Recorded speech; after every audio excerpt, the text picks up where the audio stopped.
잘 오셨습니다. 예, 예. 계속해서 다니엘서를 우리가 묵상을 하고 있습니다. 1장, 2장, 3장을 지난주까지 우리가 살펴봤고요. 바벨론에 끌려갔던 그 세 친구, 다니엘과 세 친구, 그들이 그 나라에서 제공하고자 하는 왕의, 쉽게 말하면 왕의 음식과 포도주를 거부했습니다. 그러자 이제 왕의 어떤 그 부당한 요구와 위기가 닥쳐왔었고요. 그 가운데 주님 앞에 기도하면서 그들을 긍휼히 여기라고 주님께 기도하면서 손대지 아니한 돌이 나와서 금신상에 관련된 꿈을 또 보기도 했습니다. 1, 2, 3장에서 일어났던 놀라운 경험이라 할지라도 중요한 것은 절대 권력을 근본적으로 변화시키지는 못한다라는 것입니다. 4장 오늘 읽었던 이 본문에서 이 점을 명확하게 보여주는데요. 그렇기 때문에 다니엘과 세 친구의 이야기는 어떤 낯선 땅에서의 성공담 이야기가 아님을 다시 한번 말씀을 드립니다. 다니엘서의 이야기는 권력의 어떤 오만과 횡포 앞에서 성도로서 한결같이 여호와 신앙의 가치를 지켜나갈 것인가를 다루고 있습니다. 4장 본문 역시 이와 문맥이 동일합니다. 오늘 본문에는 느부갓네살 왕의 두 번째 꿈 얘기가 나오고 있습니다. 첫 번째 꿈은 금신상에 관련된 꿈이었습니다. 그 꿈을 역시 그 나라 당시의 술객들과 많은 박수와 점쟁이들은 해석을 하지 못했고요. 내용을 알려주지 못했지만 다니엘은 내용과 해석까지 말씀을 했습니다. 근데 이제 오늘 꿈 내용을 보시면은 똑같이 왕이 얘기하는 것이 아니라 꿈 내용을 얘기를 해줍니다. 꿈 내용을 얘기를 해주는데도 그들이 해석을 못했다고 7절에 나와 있습니다. 내가 그 꿈을 그들에게 말하였으나 그들이 그 해석을 내게 알려주지 못하였느니라 라고 하고 있습니다. 먼저 1절에서 3절까지 느부갓네살 왕이 3절에 일어났던 그 상황을 보면서 이방 왕이 하나님을 찬양하는 내용이 1, 2, 3절에 나왔습니다. 느부갓네살 왕은 천하에 거주하는 모든 백성들, 나라들, 각 언어를 말하는 자들에게 조서를 내리면서 너희에게 큰 평강이 있을지어다. 지극히 높으신 하나님이 내게 행하신 이적과 놀라운 일을 내가 알게 하기를 즐겨하노라. 참으로 크도다 그의 이적이요 참으로 능하도다 그의 놀라운 일이요 그의 나라는 영원한 나라요 그의 통치는 대대에 이르리로다. 왕의 찬양의 핵심은 하나님 나라와 하나님의 통치가 영원하며 대대에 이른다는 것이었습니다. 느부갓네살은 자신이야말로 권세이고 권력이라고 여겼습니다. 그래서 금신상을 둘러싼 그러한 사건들을 겪으면서 자신의 권세보다 더 큰 권세가 지극히 높으신 하나님의 권세임을 깨달았던 그러한 사람입니다. 그런데 3장 마지막에서 풀무불에서 무사히 살아나온 사건이 있지 않습니까? 그 사건의 결과는 온 나라 백성들을 향한 왕의 명령과 그리고 왕 스스로 드린 하나님의 통치에 대한 고백이라고 말할 수 있습니다. 그렇기 때문에 우리는 놀랍고도 기이한 이적의 중요한 뜻, 의도는 무엇인가? 사람이 변화되고 그리고 교만해서 자신의 힘을 자랑하던 이가 변화되는 그 변화에 있음에 우리는 알 수 있습니다. 이적 자체로 중요한 것은 아니다라는 것입니다. 하나님께서 행하시는 놀라운 일과 이적은 하나님이야말로 온 세상을 다스리시는 분이다라는 것을 깨닫게 되는 것입니다. 그렇기 때문에 우리 하나님을 믿고 따르는 신앙, 우리가 날마다 이적과 기사를 경험하는 데 초점이 있는 것이 아니라 하나님이야말로 이 세상의 통치자시고 진정한 왕이심을 깨닫는 데 그 초점이 있다라는 것입니다. 살면서 이렇게 저렇게 우리가 기도하는 가운데 하나님께서 우리에게 주시는 그 응답을 받지 않습니까? 참 작은 일 가운데에도 하나님의 도우심을 경험하기도 합니다. 때로는 큰 병에 걸렸다가 낫기도 하는 그러한 일들을 통해서도 우리가 하나님의 도우심을 경험하기도 합니다. 작은 일상의 일이거나 또는 큰 병에 걸렸다가 낫게 되었거나, 그런데 그것이 중요한 것이 아닙니다. 작고 크고의 문제가 중요한 것이 아니라 어떤 경우나 환경이나 하나님 말이 우리의 왕이시고 하나님만이 나와 우리와 온 세상을 주관하심을 깨닫고 고백하는 것, 그것이 중요하다라는 것입니다. 느부갓네살 왕은 하나님의 권세를 1, 2, 3절에서 찬양합니다. 참으로 크도다 능하도다 라고 고백을 하지만 이것이 그를 완전히 바꾸지는 못했습니다. 4절부터 이제 그가 그 꿈에 대한 얘기를 이렇게 합니다. 왕이 고민스러운 꿈을 꾼 것은 언제냐 하면 왕궁에서 평안히 거하며 번성할 때였습니다. 4절에 보면 나 느부갓네살이 내 집에 편히 있으며 내 궁에서 평강할 때에 이제 꿈을 꿉니다. 그 꿈이 결국 왕의 교만함과 연관되어 있다는 것은 이제 후에 알게 됩니다. 평안하고 번성하다는 그 사실이 언제나 사람으로 하여금 교만하게 만드는 원인일 수 있음을 우리가 깨달을 수 있게 됩니다.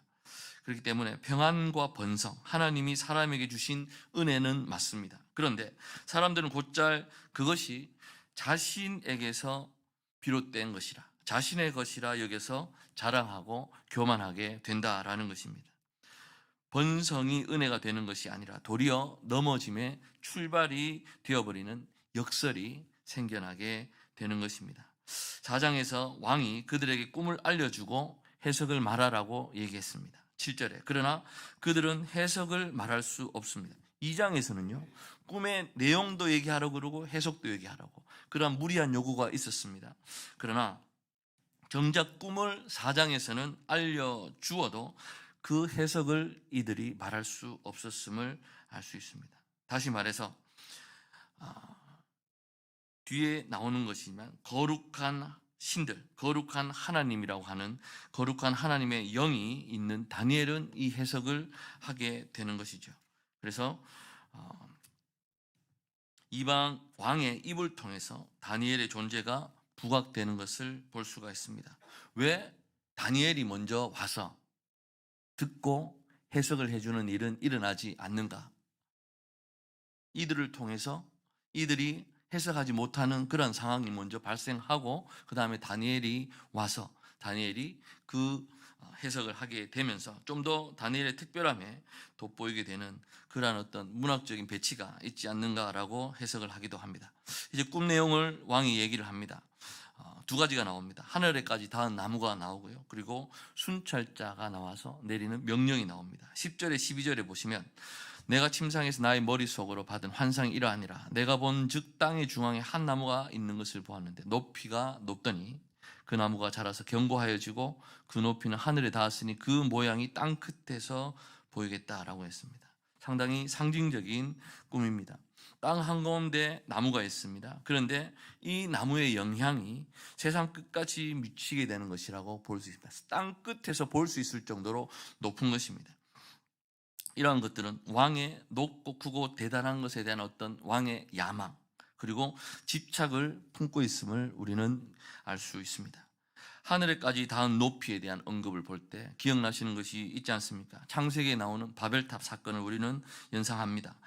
역청과 벽돌을 만들어낼 수 있는 경제력이 있었고요. 그 다음에 발달한 문화가 있었고 그리고 이를 위해 수많은 사람들을 노동에 동원할 수 있는 제국의 힘, 그것이 바로 바벨탑 건설의 배경이라고 할 수 있습니다. 그리고 이와 동일한 상황이 지금 느부갓네살 왕의 상황이라고 할 수 있습니다. 강력한 힘 그리고 수많은 노예들, 이에 수반된 경제력을 가지고 이런 것을 지닌 이들이 이제 하늘에까지 닿고자 하는 그들의 욕심을 드러내는 것입니다. 자신의 힘과 부를 이용해서 가능한 한 크고 웅장하고 웅대하게 만들고 짓는 것입니다. 그래서 하늘에까지 닿게 하는 근본적인 동기는 무엇입니까?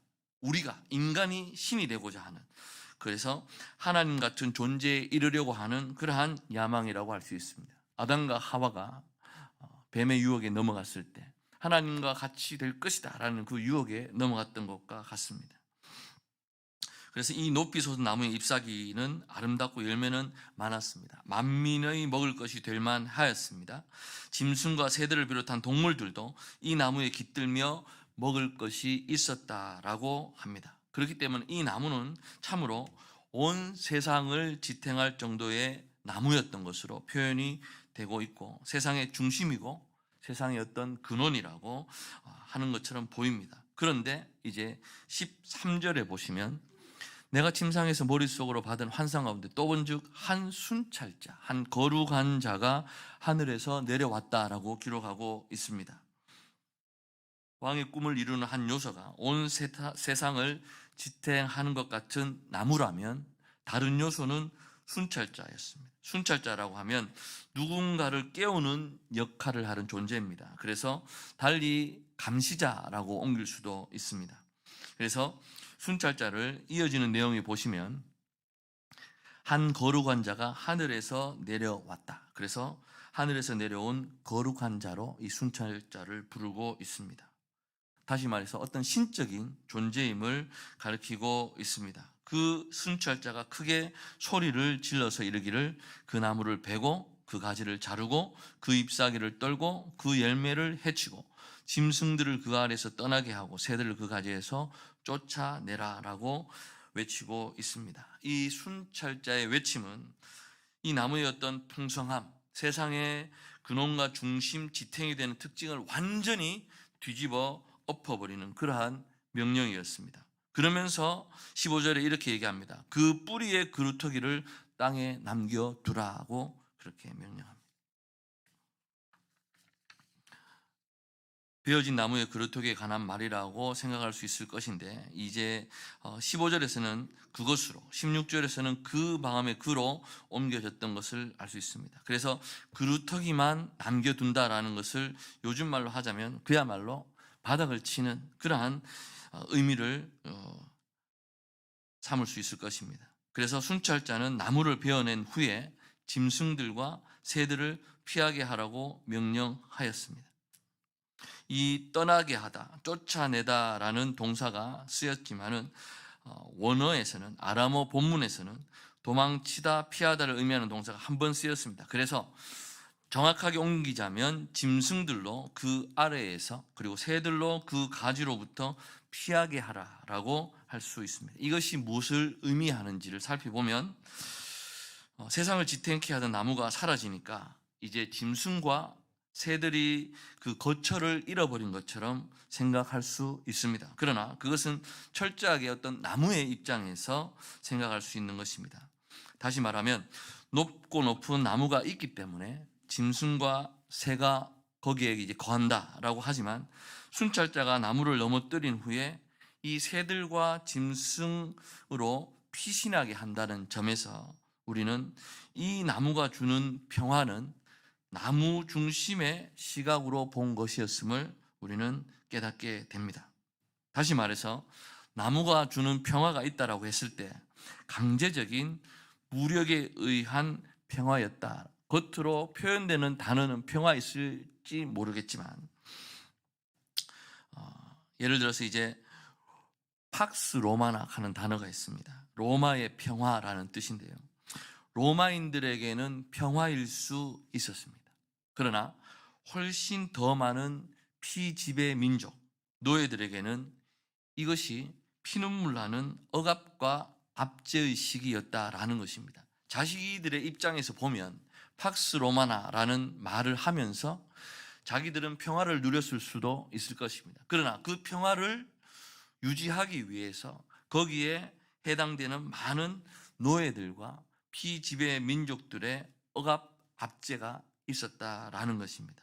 그렇기 때문에 느부갓네살에 의한 평화를 그저 모든 이들이 바라고 갈망하는 평화로 보기는 어렵다라고 해석할 수가 있을 것입니다. 바벨론은 스스로를 세상의 평화의 근원이라 여길 수 있었습니다. 그럼에도 바벨론의 무너짐이 결국 세상의 평화일 수 있다라는 것입니다. 그러니까 이제 언어적인 유의가 있습니다. 바벨론이 무너지면 평화가 사라져야 하는데 오히려 유다 포로들이 귀환할 수 있는 조건이 형성되었던 것처럼 큰 나무에 넘어짐, 순찰자가 와서 그루터기까지 나무를 베어버리면 오히려 세상의 진정한 평화일 수 있다라는 것입니다. 그리고 하늘에서 내려온 순찰자의 존재는 하늘까지 닿은 나무와 대조를 이루면서 이 나무의 한계를 명확하게 보여주고 있습니다. 나무가 전부인 것 같았습니다. 그러나 이 나무를 감시하고 살피고 판정하는 순찰자, 파수꾼이 있었다라는 것입니다. 결국 바벨론 땅에서 포로로 살아가면서 바벨론 당국의 감시하에 있었을 유대인들이 이 글을 읽었을 때에는 상당히 인상적이며 희망적인 그런 소식이었을 것입니다. 바벨론은 강했습니다. 그러나 더 강한 분이 계시고 그분이 순찰자가 되셔서 바벨론을 주관한다라는 것을 메시지로 전해주고 있는 것입니다. 7대라는 표현이 나옵니다. 우리는 성경을 보면서 이 7대가 과연 언제를 얘기하느냐, 사람들은 그런 것을 알아맞추려고 하지만 7대라는 표현은 순찰자를 보내신 이의 뜻이 충분히 이루어지는 시간을 가리키는 것이라는 것입니다. 그리고 이제 17절, 18절에 보시면 지극히 높으신 이가 뜻대로 행하심에 대한 얘기가 나옵니다. 17절에 지극히 높으신 이가 사람의 나라를 다스리시며 자기의 뜻대로 그것은 누구에게든지 주시며 또 지극히 천한 자를 그 위에 세우시는 줄을 사람이 알게 하려 함이라. 그러니까 왕이 꿈을 들은 것을 얘기하면서 왕의 꿈이 근본적으로 의미하는 내용은 어렵지 않고 그리고 분명하다라고 할 수 있습니다. 그런데 중요한 것은 이렇게 왕이 꿈을 보면서 본인이 생각하기에도 꿈의 내용을 미루어 짐작할 수 있지만 그 당시에 똑똑하다라고 하는 바빌론의 모든 지혜자들은 그 꿈의 해석을 능히 할 수 없었다라는 것입니다. 왜 바벨론 지혜자들은 이 꿈을 해석할 수 없었을까요? 두 가지가 있을 수 있습니다. 첫 번째로는 무척 자명한 진리라서 도리어 그 지혜자들이 깨닫지 못한 것일 수도 있습니다. 사람들은 무언가가 나오면 꼬아서 그 이면을 보려고 노력을 합니다. 그냥 있는 그대로 보면 되는데 그렇지 않습니다. 진리는 사실 매우 자명한 것입니다. 그래서 욕심이나 탐욕이나 두려움 같은 것으로 눈이 어두워진 사람들에게는 그 진리가 잘 보이지 않습니다. 예수님께서 이 땅에 오셨을 때 베드로와 안드레와 수많은 어부들과 그리고 막달라 마리아 같은 여인들은 주님을 따랐습니다. 그런데 바리새인과 제사장들은 주님을 따르지 않았습니다. 신학적으로, 지식적으로 더 똑똑했던 사람들일 수 있습니다. 그러나 그들은 주님을 알아보지 못했습니다. 눈앞에 하나님의 아들이 다니고 있지만 그들은 알아보지 못했던 것입니다. 하나님의 진리는 마찬가지로 지혜롭다 하는 이들에게는 감추어진 것이고 어린 아이에게는 환히 열려진 그런 것이라고 주님 말씀하셨습니다.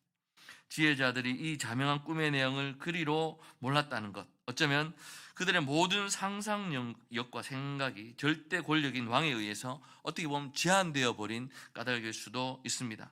누가 들어도 권력에 반대되는 내용이 이 꿈 안에 있습니다. 그렇기 때문에 이런 식의 꿈은 바벨론 지혜자들은 감히 생각할 수도 없는 그러한 내용일 수 있었던 것입니다. 또 다른 하나는 뭐냐면 그 꿈의 의미를 알았지만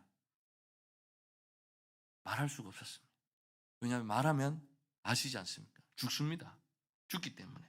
그래서 19절에 읽진 않았지만 19절에 보면 다니엘도 이 꿈에 대해서 듣고 한동안 놀라며 번민하였다라고 했습니다. 이 꿈이 왕의 대적에게 응하기를 원한다고 말했습니다.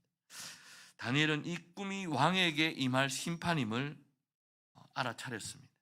그리고 오늘 우리라 할지라도 이 꿈이 높이 솟은 나무가 왕을 가리킬 것이라는 것 정도는 우리도 짐작할 수 있습니다. 그런데 왜 이 지혜자들은 이 꿈을 몰랐을까?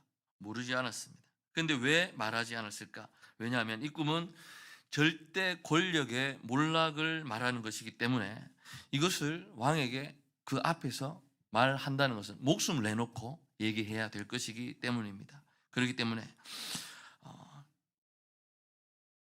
아무리 권력의 총애를 받는다 하더라도 한순간에 나락으로 떨어지는 일, 절대 권력이 존재하는 세상이라면 흔히 일어나는 일이었습니다. 요즘을 살아가는 우리가 보기에도 그렇지 않습니까? 국민에 의해 대통령이 선출되는 세상에서도 대통령 뜻에 반한다라고 하면 배척해버리는 일이 허다하게 일어나고 있습니다. 그렇기 때문에 권력은 결코 자기들에 대한 비판을 용납하지 않습니다. 그러므로 지혜자들이 그 해석을 알 수 없었던 것이 아니라 알고 싶지 않았던 것이다 라고 볼 수도 있을 것입니다. 그러나 중요한 것은 다니엘은 그들과 달랐습니다. 이 꿈이 담고 있는 의미가 무엇인지 바로 깨달았으며 중요한 것은 이것을 알고 왕에게 바로 얘기하였다라는 것입니다. 권력이 가장 싫어할 소리를 할 수 있는 사람이 다니엘이었습니다. 이것이 가능한 까닭이 무엇이겠습니까? 다니엘에게 특별한 용기가 남다르게 있어서 그런 거 아닙니다. 하나님이야말로 진정한 왕이고 통치자라는 신앙이 다니엘로 하여금 진리를 정확하게 말할 수 있게 했던 것입니다. 그렇기 때문에 중요한 것은 꿈을 해석하는 특별한 능력이 아닙니다. 하나님만이 온 땅을 다스리시는 분임을 알고 믿는 것이 중요한 것입니다. 온 땅의 하나님, 이 온 세상의 진정한 통치자이신 하나님을 믿는 믿음, 그것은 절대 권력 앞에서라도 분명하게 진리를 말할 수 있는 그러한 모습으로 드러나게 되는 것입니다. 17절이 말씀하고자 하는 것은 이 사건의 의미가 무엇인지를 풀이합니다. 사람의 나라를 다스리는 것은 세상의 군왕이 아니라 지극히 높으신 이이십니다. 지극히 높으신 분의 뜻에 따라 누군가가 세워지고 누군가가 넘어집니다. 그런데 지극히 높으신 분이 뜻하시면 천한 자라도 세워짐을 입을 수가 있습니다. 그러므로 다니엘서 4장의 근본적인 주제는 나라와 주권이라고 할 수 있으며 1절에서 3절에 왕이 주님을 찬양했던 그 찬양과 일맥상통하게 이어질 수가 있는 것입니다. 그래서 이방에 살고 있지만 실제로 온 세상을 주관하시는 분은 하나님이심을 강력한 이방 왕의 입술을 통해서 하나님께서는 지금 선포하시고 있는 것입니다. 다니엘이 꿈을 해석할 수 있지만 그의 능력은 자신에게 있는 것이 아니었고 그와 함께하는 하나님의 영으로 말미암는다라고 오늘 본문 말씀에도 기록하고 있습니다. 거룩한 신들의 영이 내 안에 있음이라. 거룩한 신들의 영.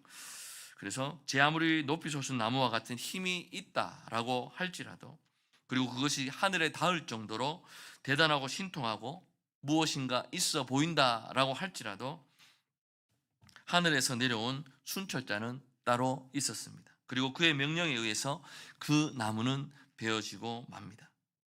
그리고 그 나무가 베어질 때 참으로 짐승과 새들이 피할 수 있게 된다라는 것입니다. 참된 권세는 하나님이십니다. 참된 주권자 역시 하나님이십니다. 그렇기 때문에 세상의 어떤 소순 나무를 의지하거나 기대지 말고 오직 하나님의 영을 구하면서 나아가는 우리 모두가 되어야 할 것입니다. 오늘 본문은 세 가지 메시지를 우리들에게 던져주고 있습니다. 느부갓네살이 본 나무는 하늘에까지 닿을 정도로 높았습니다. 힘과 불을 지닌 이들이 높은 것을 숭배하고 그리고 추앙하면서 크고 화려하고 웅장한 것을 추구합니다. 이 세상에 살아가는 모두가 그렇게 추구하며 나아갑니다. 땅 끝에서까지 볼 수 있을 정도로, 온 세상에 소문날 정도로 기념비적인 일을 행하고자 사람들은 노력을 합니다만 결국 그 결과는 어떻게 됩니까? 하루아침에 그 높은 나무가 베어져 버리고 만다라는 것입니다. 세상 왕은 높고 웅장한 것을 구합니다. 그러나 참 하나님이신 예수 그리스도는 어떠셨습니까? 낮고 천한 사람의 몸으로 이 땅에 오셨습니다. 주님을 따른다는 것은 근본적으로 크고 화려하고 웅장한 것에 미혹되는 것이 아닙니다. 돌 하나도 돌 위에 남지 않게 무너질 것임을 명심하면서 살아가는 것입니다. 두 번째는 하늘에서 내려온 거룩한 순찰자가 있다라는 것입니다. 이방 땅에서 포로로 살아가는 유대인들에게 느부갓네살 같은 왕은 엄청나고 두렵고 큰 왕이었습니다. 그러나 하늘에서 내려온 순찰자는 하늘에 닿은 나무를 단번에 베어서 넘어뜨리는 존재였습니다. 느부갓네살의 존재는 하나님 안에서만 가능할 뿐이다라는 것입니다. 다시 말해서 이 세상 권력은 하나님께서 주셔서 권력이 있을 뿐이고, 하나님이 세우시면 서는 것이고, 하나님이 피하시면 넘어지게 된다는 것을 우리가 기억해야 할 것입니다. 그리고 또 한 가지는 다니엘이 꿈을 해석할 수 있었던 것, 그것은 다니엘 안에 하나님의 영이 있기 때문이다라는 것입니다. 그렇기 때문에 하나님의 사람은 어디에서든 감당할 몫이 있습니다. 개인의 능력이 뛰어나서가 아닙니다. 하나님의 거룩한 영이 그 사람 안에 있기 때문이며, 하나님이 그와 함께 하시기 때문에 그러한 해석을 할 수 있다라는 것입니다. 몸은 포로였습니다. 그러나 하나님의 사람은 그 어떤 것에도 매일 수 없음을 오늘 본문 말씀은 우리에게 가르쳐 주고 있습니다. 신앙 여정을 살아간다는 것, 주님 오시는 그날까지 참 힘들고 어려운 부분일 수 있습니다. 늘 충만한 가운데 우리가 주님과 동행하는 삶을 산다면, 또 어떻게 보면 에녹과 같이 또 하나님이 데려가실 수 있는 그런 역사도 기대하기도 합니다. 그저께 백신을 맞았습니다. 2차 접종을 하고. 어제 맞았습니다. 어제 맞았는데 어제 괜찮더라고요, 맞고. 그래서 근데 오늘 새벽부터 하루 종일 몸이 너무 아픈 거예요. 하나님 앞에 하나님, 고마 데리고 가 주십시오, 이렇게 기도를 했거든요. 그래가 데려가 주시면 참 좋겠는데 절대 안 데려가십니다. 안 데려가시고 빨리 일어나서 말씀 준비하라고 하시더라고요. 또 목사님께서 또 이렇게 좀 쉬고 오라고 그러셔가지고 말씀을 준비하고 왔는데, 그렇습니다. 우리는 주님 주시는 건강과 은혜와 또 권세 안에서 우리가 모든 것을 할 수 있는 것입니다. 세상의 모든 권력, 우리가 부러워하고 부와 권세, 우리는 추구하며 나아갑니다. 그러나 진정한 성도로서 살아가는 가운데 과연 우리가 어떠한 모습으로 살아가야 할지 오늘 본문 말씀을 보시면서, 다니엘은 절대로 주님 앞에서 교만하지 않았습니다. 하나님께서 충만한 영으로 하나님의 그 해석을 할 수 있었던 것을 기억합니다. 오늘도 말씀을 묵상하시면서 날마다의 삶 속에서 주님과 늘 동행하시며 승리하시는 모든 성도님 되시기를 간절히 소망합니다. 기도하겠습니다.